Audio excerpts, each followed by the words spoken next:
ఈరోజు ఒక ప్రముఖ పత్రికలో భారతి గారు వైఎస్ఆర్ కాంగ్రెస్ పార్టీలో సెకండరీ లీడర్షిప్తో కానీ ముఖ్యమైన నాయకులు అందరితో ఆనాటి సీఎం ప్రస్తుత మాజీ సీఎం తన భర్త జగన్మోహన్ రెడ్డి గారి యొక్క పిఏ ఫోన్లతో మాట్లాడుతున్నారు.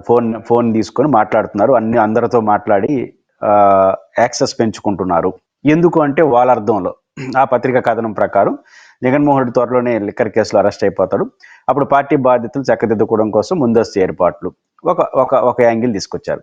రెండో యాంగిల్ ఏంటంటే ఈ జోక్యం వల్ల ఇలా భారతి గారు మాట్లాడడం వల్ల మొత్తం వైఎస్ఆర్ కాంగ్రెస్ పార్టీలో గందరగోళం ఏర్పడిపోయింది.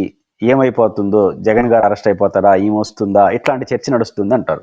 ఒకవైపు జోక్యం చేసుకుంటా ఉంది, రెండో వైపు గందరగోళం ఏర్పడుతుంది. ఈ రెండు వార్తలు వాళ్ళ యాంగిల్లోనే కాసేపు ఆలోచిద్దాం. ఎందుకు రాస్తున్నారనే తర్వాత విషయం. First point, YSR Congress party అంటే జగన్మోహన్ రెడ్డి, జగన్మోహన్ రెడ్డి అంటే వైఎస్ఆర్ కాంగ్రెస్ పార్టీ. వైఎస్ఆర్ కాంగ్రెస్ పార్టీ వేరు, జగన్ గారు వేరు కదా, సర్వం జగన్మయం. ఇదే కదా వైఎస్ఆర్ కాంగ్రెస్ పార్టీ అంటే.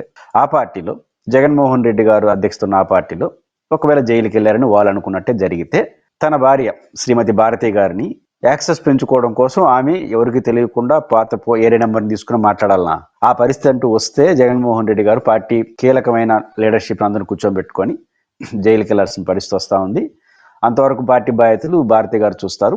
నాకు ఎలా కోఆపరేట్ చేస్తారు అట్లా కోఆపరేట్ చేసి అద్దుకోండి, ఆ తర్వాత మళ్ళీ వచ్చేసిన తర్వాత యథాతథంగా చేసుకుందాను ఒక మాట చెప్పేస్తే అయిపోతుంది కదా.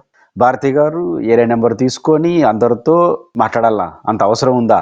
కాబట్టి మొత్తం జగన్మాయ స్మరణగా ఉన్నటువంటి జగన్మోహన్ రెడ్డి యొక్క మయం వైఎస్ఆర్ కాంగ్రెస్ పార్టీ అలా ఉన్న పార్టీలో తన భార్య తన కోసం తను ప్రయత్నం చేయాలన్నా చెప్పేసిపోతారు కదా.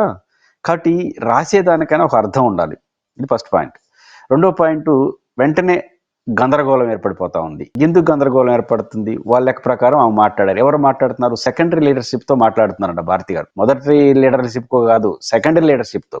నిజంగా వాళ్ళు చెప్పిన వార్తే కరెక్ట్ అయితే, అడిగే అవకాశం లేదు అయితే, వైసీపీ కార్యకర్తలో గందరగోళం కాదు, ఆనందమయం అయిపోతారు.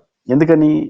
వైఎస్ఆర్ కాంగ్రెస్ పార్టీలో ఉన్న విమర్శే కేడర్లో జగన్మోహన్ రెడ్డి గారు మాతో మాట్లాడట్లేదు అని ఎమ్మెల్యేలు ఆడవరకే పరిమితం అయిపోతున్నారు, సెకండరీ లీడర్షిప్ మాట్లాడి. ఇప్పుడు వారి శ్రీమతి భారతి గారు వీళ్ళతో మాట్లాడితే అంతకన్నా సంతోషం ఏముంటుంది వాళ్ళకి? ఎట్లా జగన్ గారు మాట్లాడలేదు, వారి శ్రీమతి మాతో మాట్లాడుతూ ఉంది, మేము మా బాధలన్నీ ఆమెకు చెప్తే ఆమె పోయి జగన్ గారికి చెప్తుంది కదా, ఓ పని అయిపోతుంది కదా అని సంతోషిస్తారా, గందరగోళ పడతారా?